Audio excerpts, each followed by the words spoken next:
Hello beautiful souls, and welcome to Wednesday the 24th of activated April. Happy peak of the week. Today's calendar entry is interesting, and I was actually guided to do a little bit of intuitive writing before I drew the cards. Let's get straight into it. Love unfucked. Arguing. If left to spiral, arguments can become a way of life. That's why the author of this calendar uses the 90-10 formula. Show some gumption and keep your arguing to no more than 10% of your overall conversations with your partner, with yourself, with the people around you. A lot of the times we can spend arguing with ourselves in our own head as well. So when it comes to arguing, keep it to 10%. Now, a few things came through. So how often do you find yourself on the merry-go-round of arguing to convince others?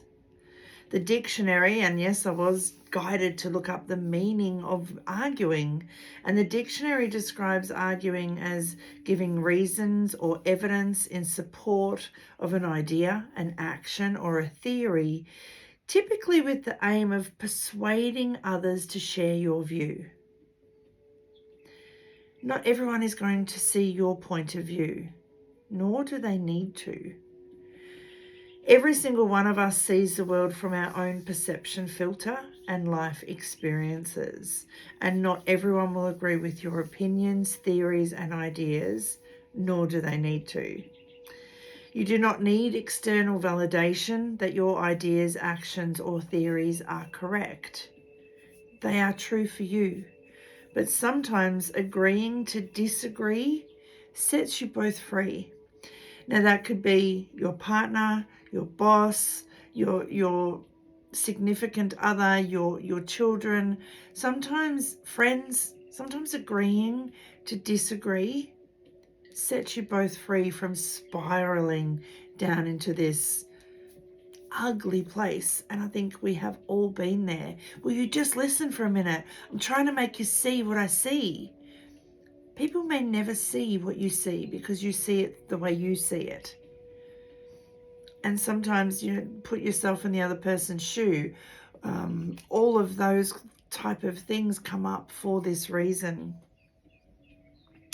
My hubby has a saying, opinions are like assholes. We all have one, but you don't need to sniff them. So every single person will have their own theory, their own idea, their own opinion of the same thing. Doesn't mean you need to agree, but they also don't need to agree with yours. Agreeing to disagree sets you both free. We don't need to agree with everything. We may never agree or see things the same. Let that be okay. Agreeing to disagree is a part of each individual traveling their own unique path. So the cards we had come through. Karmic relationship. Fleeting triggers, turmoil, resentment, lessons, letting go and loving you. And I feel like that's exactly what we're saying here. We can get torn down by these triggers and turmoil and resentment by spiraling into the argument, or we can go, hang on a minute, what's the lesson here? I'm going to let it go and love you. We don't need to see things exactly the same because we're not the same. We're two people who have come together, one whole person come together and make two. That's a couple. Not he completes me or she completes me, or we're two peas. You make me whole. You're both whole coming together, and you're going to clash at times.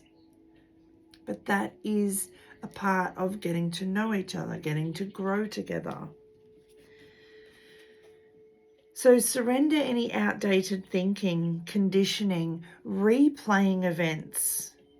And I am guilty of this one, replaying events over in my head of something someone said or did years ago that triggered me or upset me, and then I get into that whole emotional turmoil again.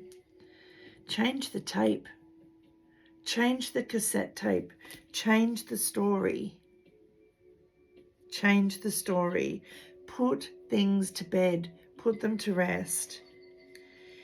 Endings bring new beginnings. There's growth, there's change, there's liberation, there's transition. Rest in peace. Let that argument about that same thing, and a lot of couples do it, the very same thing comes up over and over and over and over. Why can't you see what I see? They may never see it. So get off that merry-go-round. Get off that merry-go-round. Get off that replaying it over and over in your head and trying to convince them the next week, the next month, the next year. Love each other unconditionally, which means loving without conditions. Passion, affection, attraction. And if you can do these things, if you can agree to disagree, walking away from an argument, saying, oh, you know, I can't see what you see, but you do, and that's okay. I love you for that. I love you the way you see things. It doesn't mean I do. My hubby and I are a perfect example. I'm into all things woo-woo, and he is so scientific. He doesn't see what I see, but he respects that I do. And sometimes some of the scientific stuff he talks about, I have no idea. But I don't need to. I hope that makes sense for all of you. Because if you can get past the triggers and the turmoil and the spiraling down and the outdated thinking and the replaying events, if you can truly put them to bed and put them to rest, there will be unconditional love for each other, but also for yourself. And this will bring paradise back to your relationships with others, with yourself. The argument may be with your outdated thoughts being your ego as well. It will bring happiness, expansion, joy, playfulness, oneness, and enjoying each other once again. And the one thing you can do is have a safe word.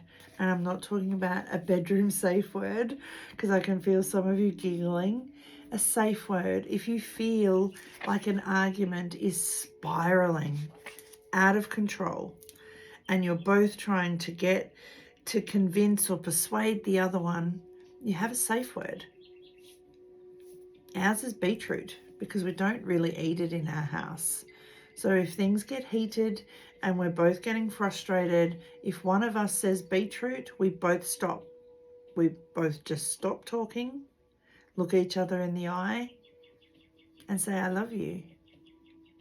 And then either finish the conversation from a good space or walk away and come back to it later. Agreeing to disagree sets you both free of that spiral and the merry-go-round. So maybe take on the safe word. You may have an action. It may be like a tapping or something that you wouldn't normally do, so that in the heat of the moment, it just pushes the pause button for a moment, so you can both pause and ponder, is this actually worth it? Because I love this person unconditionally. So why am I putting the condition that you must see things my way? I hope that helps. Have an absolutely amazing day. Dance to the magic of life. Unbecome everything you're not to become you. And sometimes agreeing to disagree is the best way to be. So much love, your intuitive life coach, Tracy. You've got this, I've got you. The universe has got us. And 2024 is opening the door to so much more. And all we have to do is walk on through. Life's meant to be a little unstable, mate.